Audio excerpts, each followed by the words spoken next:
이번 시간에는 갑진년 일주별 운세 중에서 을묘일주에 대해서 한번 알아보도록 하겠습니다.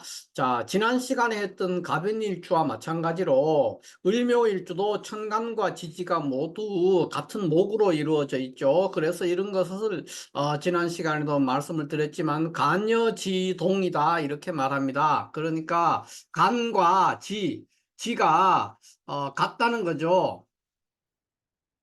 간여지동. 그러니까 천간과 지지가 같은 오행이라는 거예요. 이런 거를 이제 우리가 간여지동이다 이렇게 얘기합니다. 그러니까 천간이 지지에 천간과 지지가 다 지지에 있는 것이 이제 비겁으로 이루어지는 것이 되겠습니다. 이런 이제 간여지동이 되면은 사람이 되게 이제 굳세고 의지가 굳은 사람이 된다 이렇게 볼 수가 있겠습니다. 그래서 먼저 을묘일주의 물상은 을목이라는 것이 이제 화초인데 묘목도 역시 음목이죠. 음의 목이니까 이 천간도 음목이고 지지도 음목이에요. 목의 목으로 그러니까 화초와 화초가 이어져 있는 그런 모습이 되니까 풀밭의 물상입니다. 그래서 잔디밭 또 특히 이제 목이 음의 목이기 때문에 작은 풀 이런 것들이 되니까 잔디밭의 물상이다 이렇게 볼 수가 있죠. 그래서 이 잔디밭이라는 것은 뭐 태풍이 와도 떠내려간다든가 뭐 부러진다든가 이런 일이 생기지 않습니다. 그래서 아무리 어려운 일이나 시련을 만나도 굴복하지 않는 아주 굳센 의지를 가진 사람이 을묘일주다 이렇게 말할 수가 있죠. 그러니까 잔디는 화초는 굉장히 부드럽지 않습니까? 잔디는 그러면서도 부러지거나 떠내려가거나 이런 걸 하지 않죠. 굉장히 끈끈하게 연결되어 있기 때문에 그래서 시련 앞에 굴복하지 않는 사람이 을묘일주다 이렇게 볼 수가 있어서 강한 집념과 끈기, 용기, 고집을 갖추고 있고 외유내강하는 그런 타입의 사람입니다. 그런데 이제 또 그 외에도 굉장히 성실하고 매사 정확하게 일 처리를 하는 일관성, 변함없이 긴 시간에 걸쳐서 같은 일을 변함없이 해낼 수 있는 사람이 을묘일주다 이렇게 볼 수가 있죠. 이런 것들은 다 이제 간여지동이라는 이 일주 자체의 특징에서도 나오지만은 이 을목과 묘목은 특히 묘 속에는 지장간이 을만 있지 않습니까? 그러니까 이렇게 돼 있으면은 지장간의 기운이 매우 순수하기 때문에 쉽게 이렇게 자신의 주관이나 주체성을 바꾸고 이랬다가 저랬다가 하는 사람이 아니다. 이렇게 볼 수가 있죠. 그래서 쉽게 말해서 이제 을묘일주는 잔디밭의 물상이다. 이렇게 보면 되겠습니다. 잔디밭과 같이 아무런 시련이 와도 또는 태풍이 와도 떠내려가지 않는 굳셈이 있다. 그래서 우리가 이 을묘일주 외에도 뭐 이렇게 신유일주라든가 그 을묘일주, 신유일주 이런 것들을 우리가 보통 그 임자일주도 있죠. 이런 것들을 우리가 3대 고집의 일주다 이렇게 얘기를 하지 않습니까? 그만큼 굉장히 주체성이 강하고 주관이 뚜렷한 사람이고 일관성 있는 사람이다 이렇게 볼 수가 있겠어요.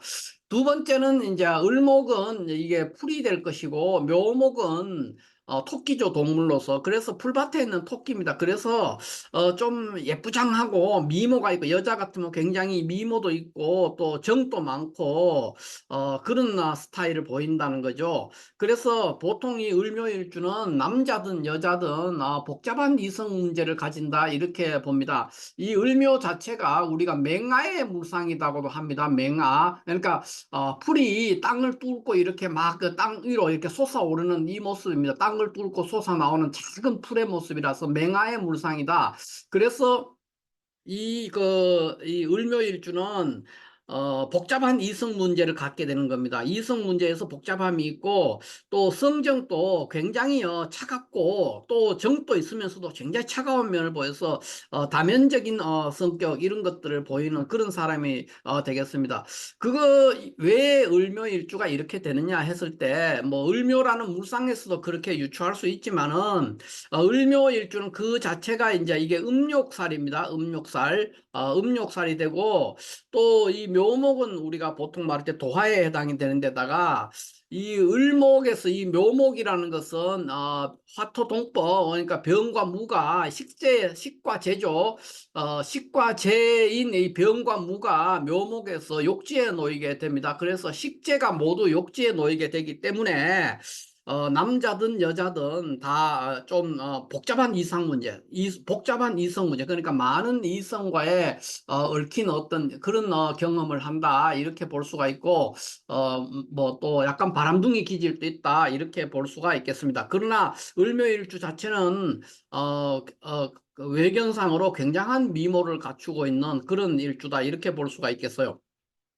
또 하나는 이제 아까 조금 전에 말했지만 우리가 맹아의 물상이라 그랬어요. 그러니까 땅을 뚫고 솟아오르는 작은 사계 물상 이런 것들에 대해서 굉장히 꿈이 큽니다. 꿈이 원대하고 또 막 땅을 뚫고 땅이 이렇게 해서 땅 속에서 이렇게 사계 뚫고 나오는 이런 모습이 되니까 미지의 세계에 대한 동경심이 매우 강한 그런 일주다 이렇게 볼 수 있죠. 그래서 어떤 것에 난 꿈도 원대하지만은 도전 정신이라든가 이런 것들이 굉장히 강렬한 사람이다. 또 미지의 세계, 궁금증이 많은 사람이죠. 궁금한 일이 생기면 참을 수 없는 사람이니까 이것도 하나의 어떻게 보면 이제 복잡한 이성 문제와도 관련이 되겠다. 이렇게 볼 수가 있겠습니다. 그러나 전반적으로 을묘일주는 잔디밭의 물상이라든가 풀밭의 토끼라든가 또는 맹아의 물상이라는 이러한 속성들로 인해서 사람들이 의지가 굳고 변함없고 정확하고 일관성을 유지하고 또 한편으로는 굉장히 성실한 그런 모습을 보인다. 이렇게 볼 수가 있어서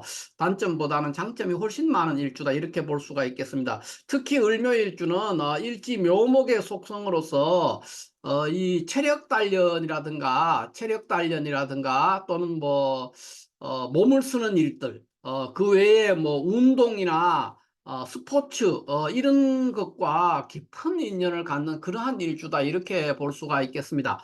자, 그렇다면은 이러한 을묘일주가 갑진년을 맞이했을 때 어떤 운이 될 것이냐 이렇게 보면은 갑목은 이제 급제가 될 것이고 이 진토는 정제가 됩니다. 그래서 이 급제가 진토 정제를 달고 들어온 그러한 한 해가 되기 때문에 이 을묘일주의 갑진년은 일단은 당장의 어떤 결과를 내기는 다소 조금 어려움이 있는 그러한 한 해가 될 수 있지만은 굉장히 야심차게 뭔가 일을 추진을 할 수 있는 그러한 한 해가 되겠습니다. 그러니까 자신감에 넘쳐서 굉장히 거대한 일을 도모하는 계획을 세운다든가 또는 친구와 더불어서 뭔가 일을 도모하는 그러한 해가 된다 이렇게 볼 수 있겠습니다. 그러나 당장에 요 자체만으로 봤을 때는 당장에 어떤 결과를 내기는 어려운 한 해가 될 수가 있다 이렇게 볼 수 있습니다. 그래서 첫 번째 이제 오는 것은 수험생 같은 케이스, 수험생 같은 경우에는 굉장히 야심차게 목표가 원대하게 해서 뭔가 공부를 하지만은 당장에 그것이 금년 안에 어떤 결과를 낼 건가 하는 것은 사주 안에 있는 다른 글자들과의 관계 속에서 결판이 날 것이다. 요거 자체는 굉장히 야심차게 또는 새로운 계획을 가지고 굉장히 야심차게 추진을 하는 그러한 한 해가 될 뿐 그것이 반드시 좋은 결과로 연결되는가 하는 것은 사주 안에 있는 다른 글자와의 관계를 살펴봐야 된다 이렇게 볼 수가 있겠습니다. 취직이라든가 승진도 마찬가지가 되겠습니다. 일단은 씩씩하게 뭔가를 하긴 하는데 그것이 결과로 연결되는 것은 사주 안에 다른 글자를 봐야 된다 이렇게 볼 수가 있고요. 사업적인 측면에서는 약간의 그러니까 주변 사람들이나 친구와 함께 더불어 뭐 일을 도모하는데 약간의 그 금전적 이익은 누릴 수가 있습니다. 그러니까 을묘일주의 갑진년은 큰 돈을 벌지는 못하지만은 소규모의 돈은 일단 기본적으로 확보되어 있는 해다 이렇게 볼 수가 있을 것이고 그 외에 연애라든가 부부의 관계 되는 것은 이제 좋은 해가 됩니다. 그래서 그동안에 이제 싱글로 있었던 사람들은 기본적으로 좋은 인연을 만날 수 있는 한 해가 되고 결혼을 할 수 있는 해가 되겠습니다. 남자든 여자든 이것은 동일합니다. 그래서 좋은 그 이성을 만나는 운에서는 굉장히 좋고 또 부부 관계도 그동안에 좀 소원했다면은 새로운 어떤 사람을 그러니까 새로운 사람이라 그 부부 관계가 새롭게 진전돼서 굉장히 부부 관계가 돈독해질 수 있는 그러한 한 해가 될 수 있다. 이렇게 볼 수가 있고요. 건강 문제도 기본적으로 을묘일주는 잔병 치레를 거의 하지 않는 아주 튼튼한 그런 일주가 되기 때문에 건강은 크게 염려할 바가 아니지만 그래도 질병이 있는 사람은 회복할 수 있는 그러한 한 해가 될 수 있다. 이렇게 볼 수가 있겠습니다. 그래서 종합적으로 다시 본다면은 을묘일주는 수험생이라든가 직장에서 생활하는 사람한테는 굉장히 부풀어서 뭔가 목표를 세워서 원대한 목표를 가지고 이렇게 추진을 해 나가지만 당장 금년 안에 어떤 성과를 내느냐 못 내느냐 하는 그 부분에 있어서는 사주 안에 다른 글자가 뭐가 있느냐 그거를 살펴서 판단할 수 있고 금년 자체는 요거 자체는 어떤 결과가 나오는 것이 아니라 그냥 야심차게 어떤 일을 좀 추진을 하는 해다 그렇게만 보면 되겠습니다. 그러나 너무 이게 이제 그 너무 근자감이라고 할 수 있죠. 그러니까 너무 야심차게 해놓으면은 결과가 실망스러울 수 있는 그러한 한 해도 될 수 있다. 이렇게 볼 수 있고, 사업하는 사람들은 돈이 나가는 경우도 꽤 있지만은 근원적으로 소규모의 돈이지만 그 돈이 내 돈이 될 수 있는 그러한 한 해가 될 수 있습니다. 큰 돈은 나가는 돈도 많기 때문에 큰 돈은 조금 어렵고 작은 소규모의 돈은 생길 수 있는 그러한 한 해가 될 수 있다. 이렇게 볼 수가 있습니다. 그 다음에 연애라든가 건강 문제는 아주 길한 한 해다. 이렇게 평가를 할 수가 있겠습니다. 그렇다면 이 을묘일 일주가 구체적인 사주에서 어떻게 나타날 것이냐 하는 것을 볼 때, 자, 먼저 을묘일주가 이렇게 천간의 병화, 이 상관이죠. 상관이 있을 때 어떻게 될 거냐 하는 걸 보면은 요 이노래, 자, 이노래 을묘일주라고 하면은 갑진년이 어떻게 될 거냐 하는 것이죠. 이노래 태어나는 을묘일주라면 갑진년은 우리가 보통 말하는 목화통명의 일주죠. 목화통명의 일주니까 아주 귀한 한 해를 보낼 수가 있겠습니다. 그러나 이 사주 안에서 뭐 그 다른 글자 예를 들어 무토나 무토가 있었다 그러면 아주 돈도 많이 벌고 좋은 한 해가 될 수 있는데 여기에 만약에 기토가 있었다 그러면 그렇지 않을 수가 있습니다. 여기 만약에 기토가 무토가 아니고 기토가 있었다 그러면은 간목이 와서 기토를 합함으로 인해서 탈제 현상이 일어나기 때문에 건강에서도 문제가 오고 경제적으로도 아주 불리한 한 해가 될 수 있다 이렇게 볼 수가 있겠어요. 그 외에 뭐 여기에 병이 아니라 정이 있어도 마찬가지로 길한 한 해입니다. 그러나 기토가 있었을 때는 아주 불리한 한 해가 될 수 있다 이렇게 볼 수 있겠죠. 그런데 자, 을묘일주가 천간에 병이나 정이 있는 경우, 그 다음 기토가 있지 않는 상태를 가정한다면 기토가 있으면 안 됩니다. 을묘일주가 갑진년에 천간에 기토가 있다 그러면은 아주 불리해질 수가 있는 경우가 굉장히 많습니다. 자, 그럼 요 기토가 있는 것이 아니라 무토가 있다면 좋은 해다. 이렇게 볼 수가 있죠. 그렇게 됐을 때는 거의 모든 달에 태어난 사람들이 다 길한 한 해를 보낼 수가 있습니다. 그럼 뭐 예를 들면은 신월 같은 경우에 한번 봅시다. 신월 같은 경우에 신월은 왜 길하게 될 수 있느냐? 자, 먼저 우리가 신월을 볼 것 같으면 신월이라는 것은 양력으로 8월생이란 말이에요. 8월생. 양력 8월에 태어난 을묘일주면은 이게 정관격이에요. 정관격인데 상관을 보면은 안 좋아야 되거든요. 상관 경관을 하잖아요. 그런데 갑진년은 좋을 수가 있어요. 이게 왜 좋을 수가 있느냐 하면은 이 갑진년의 지지에서 달고 들어온 이 진토는 월지 신금이랑 합해서 임수 이 정인격으로 변격이 됩니다. 그래서 정인격이 간목을 보는 식이 되니까 편인투식이죠. 일종의 편인투식의 격국을 이루기 때문에 신월에 태어나는 을묘일주가 천간에 병이나 정이 있어도 마찬가지입니다. 이랬을 때는 아주 귀한 한 해가 될 수가 있습니다. 또 이런 경우에는 천간에 기토가 있어도 되겠습니다. 기토가 있어도 역시 귀한 한 해가 될 수 있다. 그러니까 신월생이라면 신월생이 갑진년이 될 때 천간에 기토가 있을 때 아까 제 기토가 있으면 다른 월에 태어난 사람 기토가 있으면 불리합니다. 그러나 신월생은 기토가 있으면 아주 좋은 한 해가 될 수 있다. 이렇게 볼 수가 있겠어요. 그 이유는 월지 신금과 갑진년의 진토가 신진합을 해서 어, 그 인수격으로 변격이 됐기 때문에 그렇다 이렇게 볼 수가 있겠어요. 그래서 전반적으로 을묘일주가 천간에 병이나 정이 있는 구조는 대부분 다 유리합니다. 유리한데 뭐 예를 들면 5월생 5월에 태어나는 경우는 이제 불리하죠. 5월에 태어나면 이게 식신격인데 식신격의 병화가 이렇게 떠 있어요. 그런데 간목이 이렇게 있으면은 그렇게 많이 이것은 뭐 크게 흉하다기보다는 많이 반가운 해는 아니다 이렇게 볼 수가 있죠. 물론 일간이 을묘기 때문에 일간이 강하기 때문에 5월에 태어나는 을묘일주도 천간에 병이 있을지라도 크게 나쁘지는 않습니다. 그러나 이 간목은 천간에 있는 식상이 혼잡되어 있는데 이 상관을 부추기는 현상이 있어서 결코 편안한 해는 아니다 이렇게 볼 수가 있을 뿐 그렇게 많이 흉하다 이렇게 볼 수는 없겠습니다.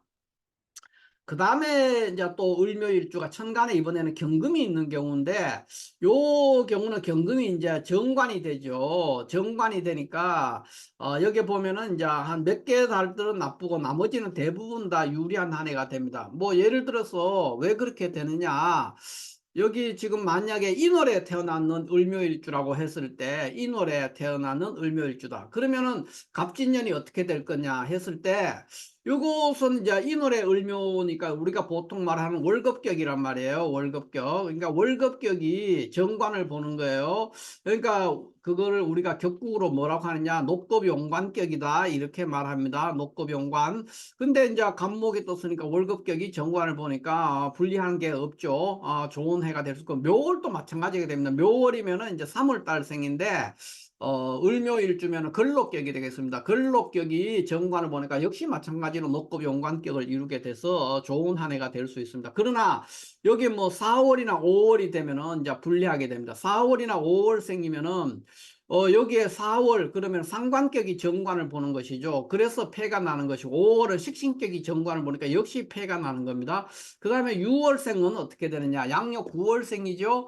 이 양력 9월생이 만약에 을묘일주다. 자, 양력 9월이라고 한번 봅시다. 6월생. 6월생이니까 양력 9월이 되는데 9월에 태어나는 을묘일주는 갑진년이 됐을 때 이 간목 됐으면 이제 간목이 이제 운에서 떴단 말이에요. 그러면 이거는 뭐냐면은 편관 칠살격의 정관이 있는 케이스예요. 그래서 이 관살 혼잡을 전혀 해소하지 못하는 상태인데 물론 이거는 이제 갑진년 자체가 그렇게 흉한 것은 아닙니다. 왜냐하면은 관살 혼잡의 격국을 이루고 있기 때문에 갑진년은 일간을 방신하는 형태가 돼서 갑진년 자체가 나쁜 건 아닌데 갑진년이 와도 이 사주가 가지고 있는 관살 혼잡이라는 사주의 그 파격된 상황 그것을 개선하지는 못한다는 것이죠. 그렇기 때문에 안 좋은 것이지 갑진년 자체가 크게 나쁘진 않다. 뭐 조금 나을 수 있죠. 조금 나았지만은 근원적으로 치료는 안 되는 상황이니까 불리한 해다 이렇게 볼 수가 있겠습니다. 자 이렇게 해서 보면은 천간에 이렇게 경금이 있는 경우 이 경금이 있는 경우는 이렇게 몇 개 달 이렇게 빼고는 대부분 좋고 위에 있는 경우 병화가 있는 경우 더 많은 달들이 좋은데 다만 이 케이스는 어느 경우나 천간에 기토가 있으면은 아주 불리한 한 해가 될 수 있습니다. 그러나 그 기토가 여기에 예를 들어서 뭐 월간에 이런 케이스 같은 월간에 있다 그러면 또 괜찮아요. 굉장히 좋을 수 있는데 여기 시간에 만약에 기토가 있다 그러면은 다소 어려움이 생길 수가 있다. 이렇게 볼 수가 있죠. 여기도 마찬가지입니다. 위에 거도 천간에 기토가 있으면은 갑진년이 왔을 때 운에서 갑진년이 오면은 이 기토가 전부 재성에 해당되는데 갑기합을 해서 탈재 현상이 일어납니다. 여기도 마찬가지죠. 그래서 바람직하지 않습니다. 그러나 무토가 있는 경우는 여기든 무토가 있는 경우는 좋은데 기토가 있으면은 갑진년의 갑목과 이 갑기합을 해서 재성을 탈취하는 그런 현상 때문에 불리하다 이렇게 보는 겁니다. 그렇지 않다면은 전반적으로 아주 좋은 한 해가 될 수 있다 이렇게 볼 수가 있겠습니다. 자 이렇게 해서 오늘은 을묘일주의 갑진년 운세가 어떠한 건가 하는 것에 대해서 간략하게 한번 알아봤습니다. 감사합니다.